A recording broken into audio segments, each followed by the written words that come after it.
Friends, once again your most welcome in my YouTube channel. बच्चों, आज मैं जो आपको पढ़ा रहा हूँ वो है हिस्ट्री ऑफ इलेक्ट्रोमैग्नेटिक वेव्स, वैद्युत चुंबकीय तरंगों का इतिहास। इससे पूर्व मैं मैक्सवेल के समीकरणों को आपको बता चुका हूँ और मैक्सवेल ने भी 1867 ईस्वी में एक सिद्धांत दिया था। मैक्सवेल ने कहा कि दोलित आवेश के द्वारा उत्पन्न वैद्युत चुंबकीय तरंगों की आवृत्ति दोलित आवेश की आवृत्ति के बराबर होती है। आप समझ रहे होंगे, मैक्सवेल ने कहा कि दोलित आवेश के द्वारा उत्पन्न वैद्युत चुंबकीय तरंगों की आवृत्ति दोलित आवेश की आवृत्ति के बराबर होती है। ये सिद्धांत दिया उन्होंने, लेकिन इसको प्रायोगिक रूप से एक्सपेरिमेंट के तहत ये इसको नहीं सिद्ध कर पाए। केवल इन्होंने एक कॉन्सेप्ट दिया। उन्होंने कहा कि आवेश का दोलन करने से, आवेश के दोलन होने से, आवेश ये जो क्यू आवेश है, आवेश के दोलन होने से क्या होती है? इलेक्ट्रोमैग्नेटिक वेव्स उत्पन्न होती हैं, जिनकी आवृत्ति इलेक्ट्रोमैग्नेटिक वेव की आवृत्ति बराबर दोलित आवेश की आवृत्ति। ये सिद्धांत दिया मैक्सवेल ने। इसको बोलेंगे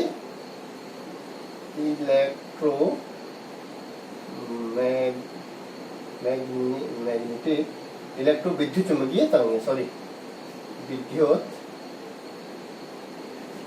चुंबकीय तरंगें। ठीक है, इसको बोलते हैं वैद्युत चुंबकीय तरंगों की आवृत्ति। किसके द्वारा? दोलित आवेश के द्वारा जो वैद्युत चुंबकीय तरंगों की आवृत्ति होती है वो दोलित आवेश की आवृत्ति के बराबर होती है। ठीक है, तो प्रायोगिक तरीके से ये इसको नहीं दिखा पाए। उसके बाद जो है हर्ट्ज वैद्युत चुंबकीय तरंगों की उत्पत्ति का जो श्रेय जाता है, सबसे पहले वो जाता है हर्ट्ज को। हर्ट्ज ने जो एक्सपेरिमेंट दिया, उस एक्सपेरिमेंट के बाद ये सिद्ध हो पाया कि दोलित आवेश के द्वारा वैद्युत चुंबकीय तरंगें क्या होती हैं? उत्पन्न होती हैं। आइए चित्र के माध्यम से समझने का प्रयास करते हैं। बच्चों, जो हर्ट्ज का एक्सपेरिमेंट है,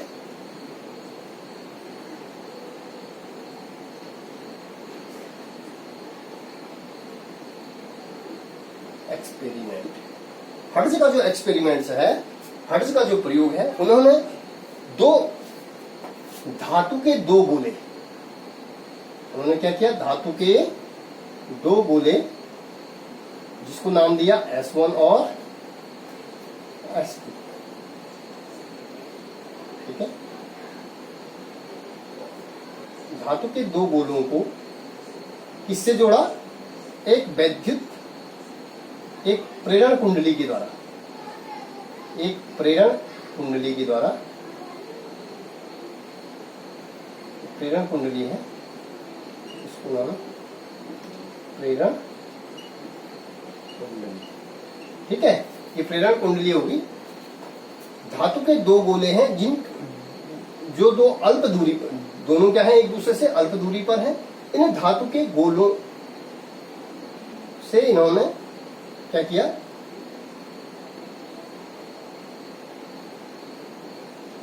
चालक प्लेटें, धातु के दोनों गोलों पर चालक प्लेटों को जोड़ लिया। चालक कंडक्टिव जो प्लेट से होती हैं, चालक प्लेटें जो है, ये भी वही है, चालक प्लेटों से इसको जोड़ लिया। ठीक है, अब क्या होता है? इस प्रेरण कुंडली के द्वारा प्रत्यावर्ती, जो परिवर्ती प्रत्यावर्ती धारा को यहां से जो है परिवर्ती प्रत्यावर्ती धारा यहां से दी गई। कौन, क्या धारा? परिवर्ती प्रत्यावर्ती धारा जो है कुंडली के प्रेरण कुंडली के माध्यम से S1 S2 को दी गई, जिसके कारण ये गोले जो हैं S1 S2 के जो गोले हैं ये क्या हो गए, आवेशित हो गए। आप जानते हैं कि गोले, मैंने कहा कि गोले जितने बड़े होंगे उतने ज्यादा क्या होंगे, आवेशित होंगे। ये गोले आवेशित होते हैं और आवेशित होने के साथ साथ इन पे हमने प्लेटें भी लगा रखी हैं। ये प्लेटों के कारण ये गोले क्या होते हैं, बहुत ज्यादा क्या होते हैं, आवेशित होते हैं। अब आवेशित होने के कारण आप ये ठीक किस तरीके का काम कर रहे हैं, जैसे संधारित्र में प्लेटें होती हैं P1 और P2। अब आप जानते हैं कि संधारित्र की प्लेटें क्या होती हैं, आवेश का संचय करती हैं, ठीक है।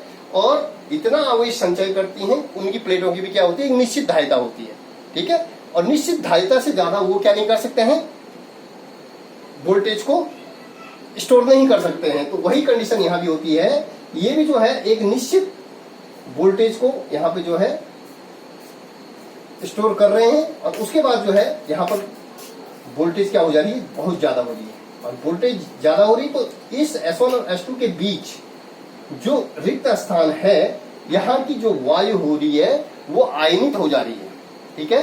वायु जो है आयनित हो रही है। आयनित का मतलब यहाँ पे जो भी वायु में जो भी कण होंगे, परमाणु होंगे, उनसे इलेक्ट्रॉन निकल जा रहे हैं। तो ये वायु क्या हो जा रही है, आयनित होकर के ये आवेश को एक मार्ग प्रस्तुत कर रहे हैं यहाँ पे आगे जाने के लिए, ठीक है। आगे जाने के लिए क्या कर रहे हैं, मार्ग प्रस्तुत कर रहे हैं, जिसके द्वारा जो इलेक्ट्रॉन्स होते हैं ये चिंगारी के रूप में, इलेक्ट्रॉन क्या हो रहे हैं, चिंगारी के रूप में इस तरीके से दोलन कर रहे हैं, आगे को बढ़ रहे हैं, ठीक है।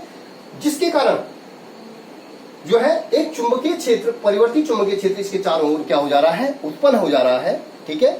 और उसके कारण एक क्या हो रही है, परिवर्ती चुंबकीय क्षेत्र के कारण एक प्रेरित विद्युत वाहक बल उत्पन्न होता है, जिसके कारण एक प्रेरित धारा उत्पन्न होती है, ठीक है।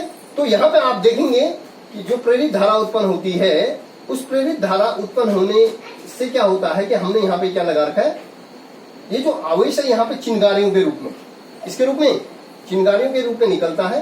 तो यहाँ पे हमने जो है D1 और D2 की जो धातु के गोले हैं ये भी, ठीक है, D1 और D2, और इसको किससे जोड़ दिया, एक तार से इनको जोड़ दिया, जिसको मोड़ दिया, ठीक है, हमने मोड़े हुए तार के साथ इसको जोड़ दिया, D1 और D2। अब क्या होता है कि जो मैंने कहा, इससे पूर्व मैंने कहा कि जब हम परिवर्ती प्रत्यावर्ती धारा यहां से इंट्रोड्यूस करते हैं, उसके द्वारा S1 S2 क्या होते हैं, में आवेश संचय होता है। और आवेश संचय एक उसकी भी एक लिमिट होती है। उसके बाद यहाँ पे क्या हो जाता है, ये आवेश संचय करना क्या कर देता है, बंद कर देता है, ठीक है, स्टोर करना बंद करता है। जिसके कारण यहाँ पे क्या होते हैं, यहाँ की वोल्टेज, इसके बीच की जो अल्प रिक्त स्थान है यहाँ पे जो है वोल्टेज, हाई वोल्टेज क्या हो जाता है, उत्पन्न हो जाता है। और जो किसके रूप में, वोल्टेज उत्पन्न होने के कारण इसके बीच की जो वायु है वो क्या हो जा रही है, आयनीकृत हो जा रही है।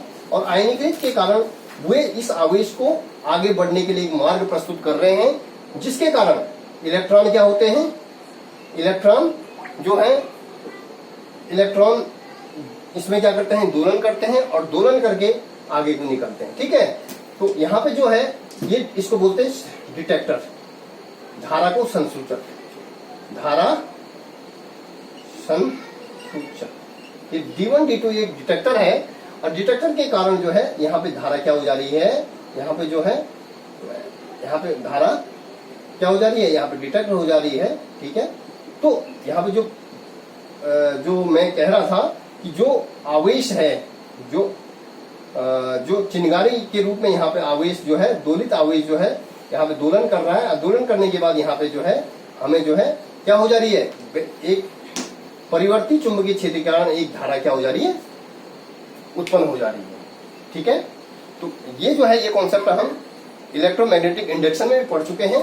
तो ये जो है, ये इसके द्वारा हर्ज ने, क्योंकि S1 और S2 जो है धातु के गोले हैं और धातु के गोलों में वोल्टेज ज्यादा होता है, तो इनके बीच की वायु क्या होती है, आयनीकृत होती है, जिसके द्वारा जो है यहाँ पे मार्ग प्रस्तुत हो जाता है। तो बोलने का मतलब बच्चों ये है कि इसके द्वारा जो है, इस डिटेक्टर के द्वारा जो है हम यहाँ पे इलेक्ट्रोमैग्नेटिक वेव्स हमें प्राप्त हो जा रही हैं।